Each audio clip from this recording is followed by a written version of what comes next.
Welcome to Brain Food Bytes. My name is David Hemphill. I'm the Information and Planning Officer at the California Board of Accountancy, and it is my pleasure to discuss a recent change to the requirements for CPA licensure.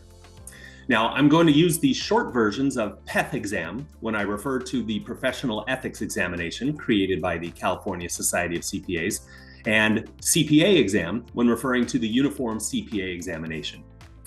PETH exam had been a requirement for licensure for several decades, but with the implementation of the new CPA exam in January, it was determined by the Department of Consumer Affairs Office of Professional Examination Services to have created a duplication of content.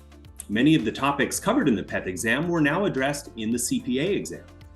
The CPA also learned in discussions with university faculty that students gain and are tested on a lot of this knowledge in their course studies while in school.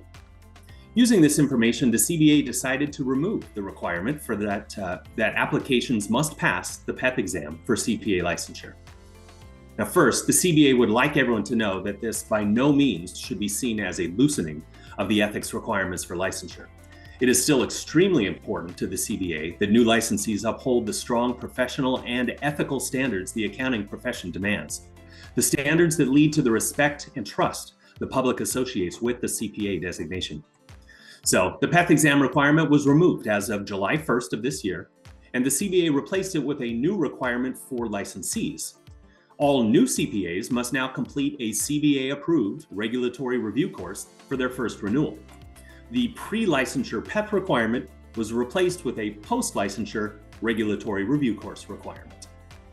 Now I'd like to take a minute to walk everyone through what this means, because if you're close to applying for licensure, this probably will affect you.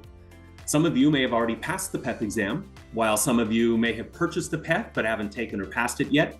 So I'll break it all down so you know exactly where you stand. Let's start by focusing on those of you who have already passed the PETH exam. I know you might be concerned that you put the work into studying for and passing the exam, not to mention the cost, and now it's no longer required. Well, I have good news for you. A passing PETH score can be used to meet your first renewal regulatory review course requirement, or as 2 hours of technical continuing education for first renewal.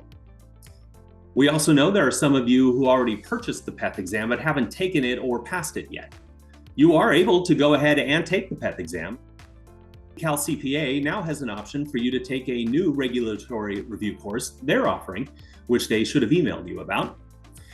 If you choose to continue with PETH, once you pass it, then you will be one of those people I just spoke about, who will have that passing score used to meet the regulatory review course requirement or to satisfy 2 hours of technical continuing education at your first renewal.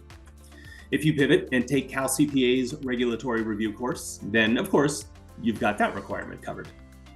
The option of the CBA honoring a passing PETH score is good for 2 years through June of 2026, which essentially covers the entire period for everyone's first renewal who was affected by the change. It was an interesting little fun fact that when the rule changed on July 1st, there were actually 123 applicants who suddenly had met all the requirements to become a CPA. They had an active application and had completed everything else except the PETH requirement. We were able to reach out to those individuals and make their day. It was a fun one for everyone. I strongly encourage you to visit the CBA website, where we have an entire page dedicated to the PETH exam requirement change, including a helpful FAQ section answering the most popular questions we're receiving, and a good visual example explaining what I've just talked about. There's also an animated video we created where one character has passed the PETH and the other one hasn't, and they're trying to figure everything out, and they do by the end. So lots of good and helpful information on the website, which is www.cba.ca.gov. You can always reach out to us if you have further questions by emailing renewalinfo@cba.ca.gov, and CBA staff is happy to help. Then I would definitely recommend for you to follow the CBA on our social media channels if you don't already: LinkedIn, X, Facebook. We're now even on Instagram for all the latest updates. We have been posting quite a bit about this PETH change over the last few months. Well, that's it. Thank you very much for your time. I hope that helped clarify exactly how this change might affect you and your unique situation. And a big thank you to Cal CPA for inviting the CBA to take part in this episode of Brain Food Bites to make sure the word gets out. Thank you so much for watching.